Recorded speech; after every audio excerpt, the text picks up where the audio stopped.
Well, hello everyone. Hope everybody is having a beautiful day. It is a fantastic day here where I'm at.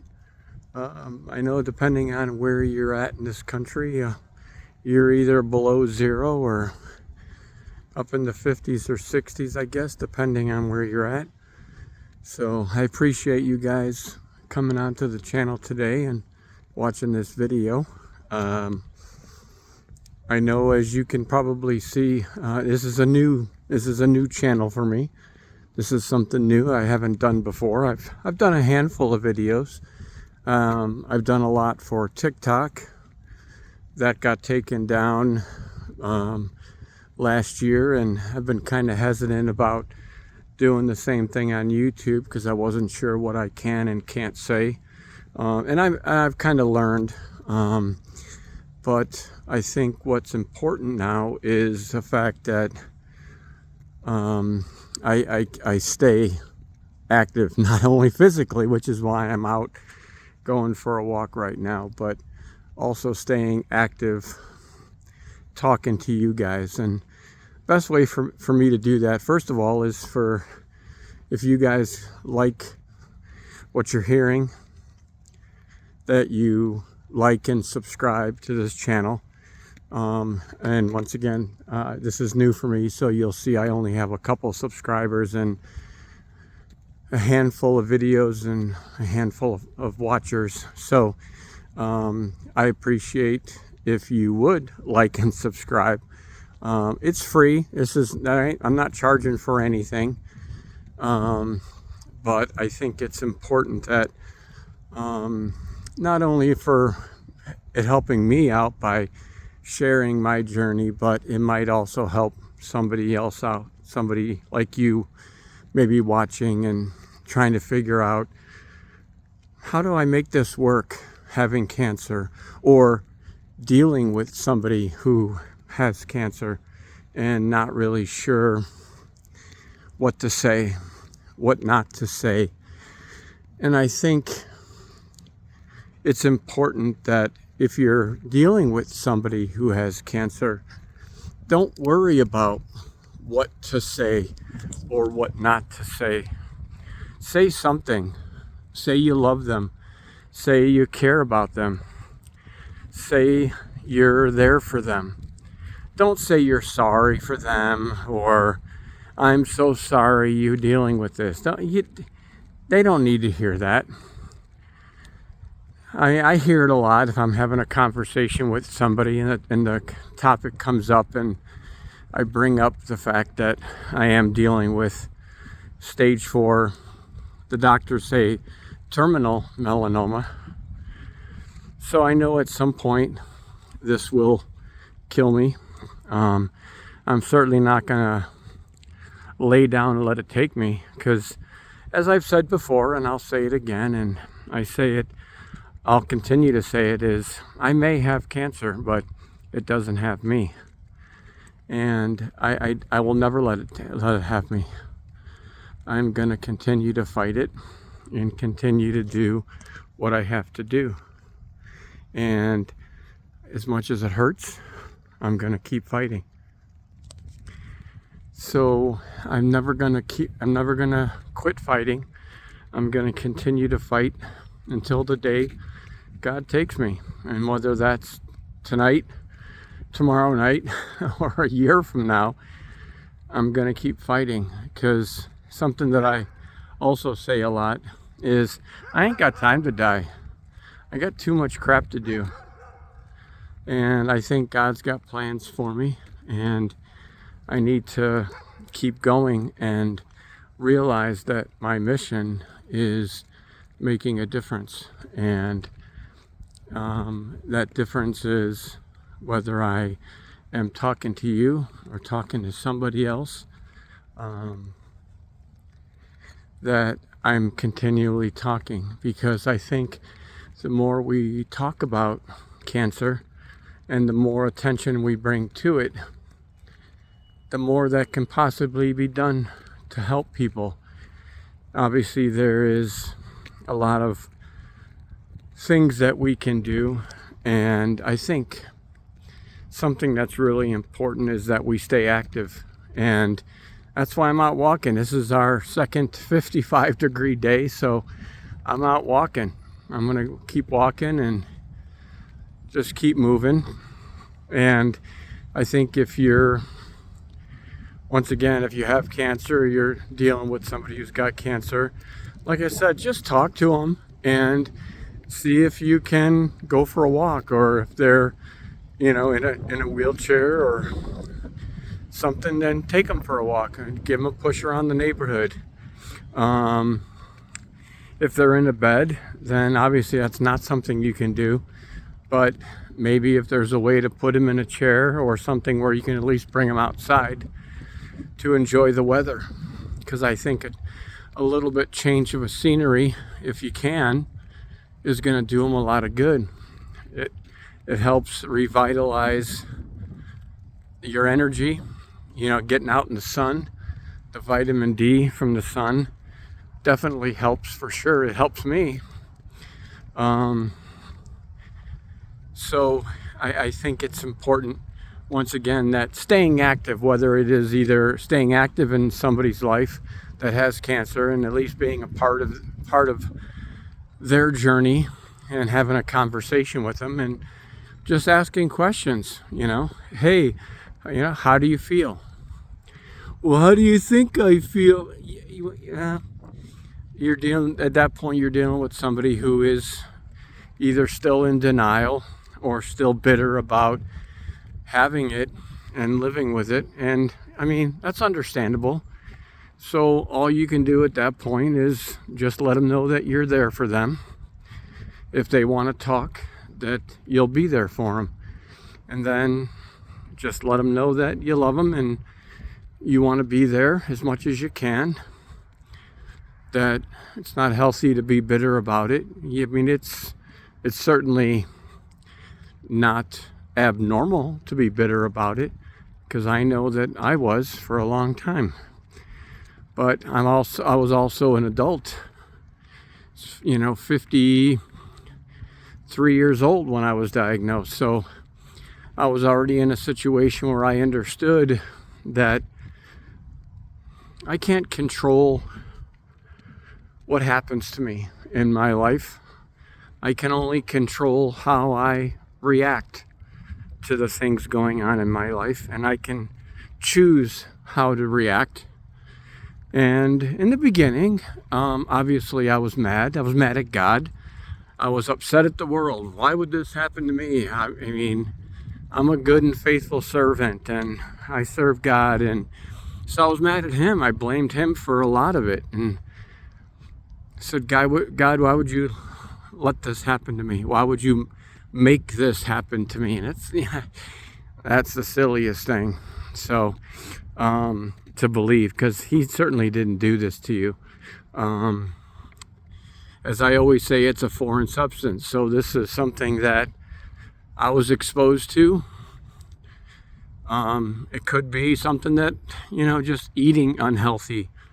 It certainly isn't from doing drugs or alcohol, because I haven't done those in over 35 years, but could have been something I was exposed to when I was in the military.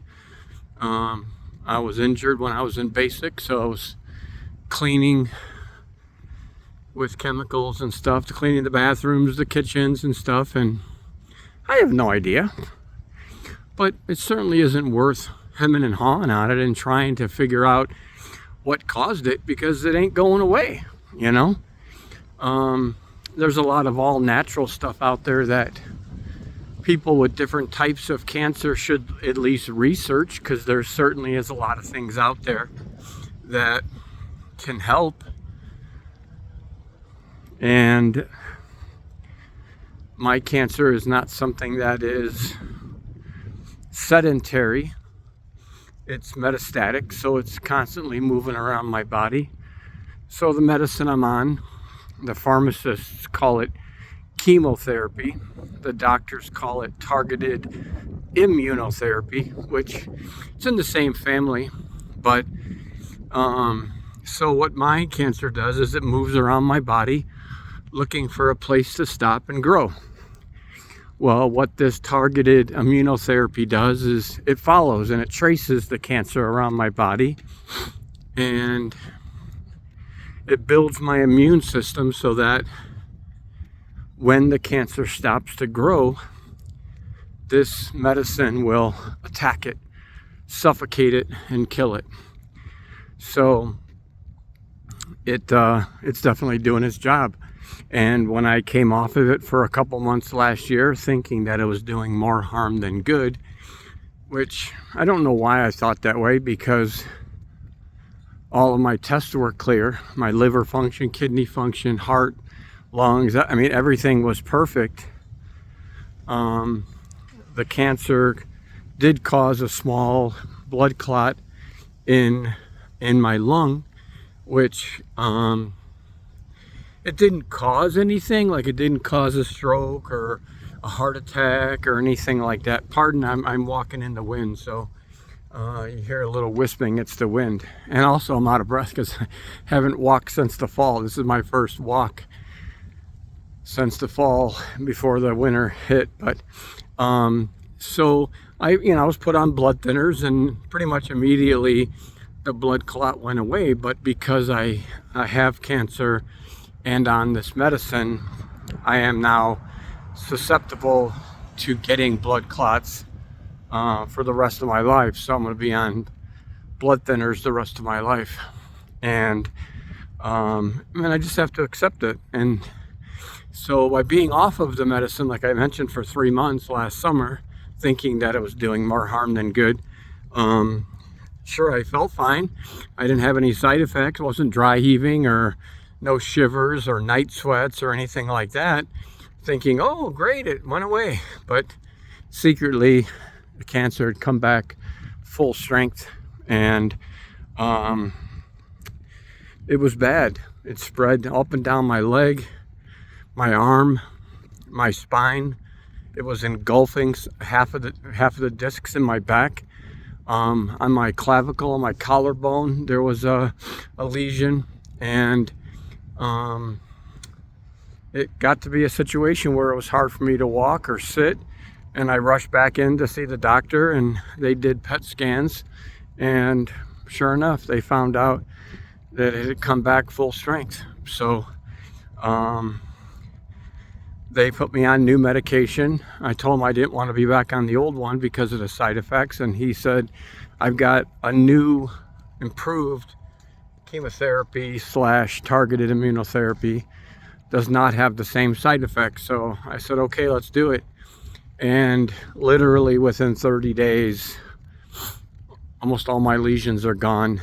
The ones that are engulfing my spinal cord are disappearing, and I'm up walking. I could not do this last summer. I walked a little bit, but I couldn't walk more than a block or two without my lower back just being on fire. So they did another PET scan after a month. This was down in October, and it came back that, like I said, almost all the lesions are gone. They wanted to do targeted radiation on my spine because they said that it was so bad that if I didn't get it done, that it could degenerate my discs to the point where I'm paralyzed. And I was scheduled to get this targeted radiation, which is more of like a targeted x-ray on my back, which would help disintegrate the cancer that's engulfed my spine. And so the doctors called me the day before I was supposed to do that, which was about a month after I'd been on the medicine, and they wanted to do another PET scan to see kind of like what the baseline was before I did this targeted radiation. And the doctors both called me. I said, yeah, we're not going to do the radiation. I'm thinking, of course, I think the worst. Okay, how bad is it? No, Chris, it's almost gone. It's disintegrating. Your lesions are going away. And I looked at my arm and my legs, and sure enough, it was going away. So, and I realized that this medicine they're giving me is not negatively affecting anywhere else in my body. It is not killing positive alive cells, that's just killing the negative cells, which is what, its job is. But I know that there's a lot of people out there that are in need of full-blown chemo and radiation. And to that I say, if that's what it's going to take to keep you alive, do it, but also do your research on some other things that might be out there to help you. I can't really get into what they are. I don't want to. I can't. I'm not a doctor. I can't promote anything, so I can't do it. All I can say is do your research on some other options that might be out there to help. That by taking it, it could kill the cancer cells, and it's all natural stuff, other things like that. So, anyway, like I said, I really appreciate you guys taking the time to watch my videos. This is new to me.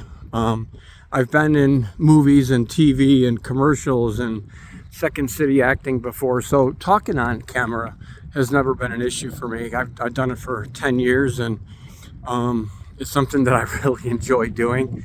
I'm a little more self-conscious about it now just because of the cancer and the medicine. It eats away the enamel on my teeth. So as you can see, I'm down to about 13 teeth in my mouth. So, I'm always worried about laughing and smiling because it's like they're all missing, not all of them, but a large chunk of them. So been kind of self-conscious about that.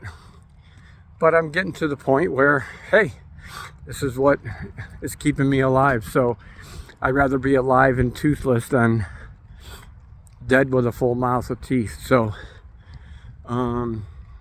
yeah. But anyway, so I'll wrap it up for today. But I wanted to say, guys, I want you to go out and be active. Go out and actively talk to the people that you know that have cancer. And for those of you who do have cancer, be active and ask for help. Be willing and open-minded to talking to people that are showing interest in your cancer and interested in finding out what your journey is and what you're going through, because it's new for them as well. Don't be mad at those people that are looking to be involved in your life. You know whether they're sincere or not. If they've never been sincere ever in their life, and now all of a sudden it seems like a fake interest, then you know who they are, and just leave them alone and find people that are sincere and open-hearted.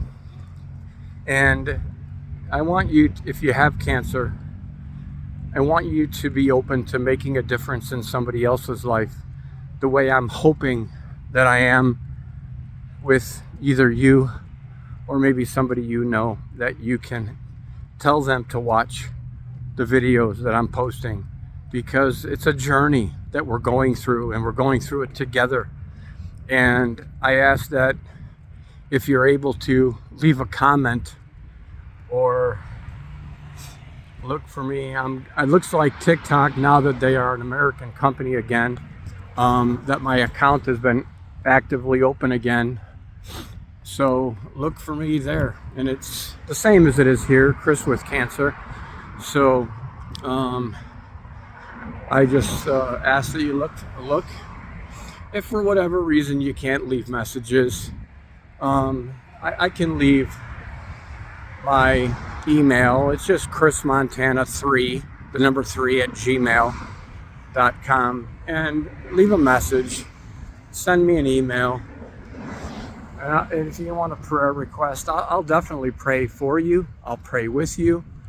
And I think that whether you believe in God or not, I think that we all need to be part of a community of others that are willing to hold each other's hand and pray for them and say, it's okay. What you're going through is definitely not something that's normal, and it's not going to be easy.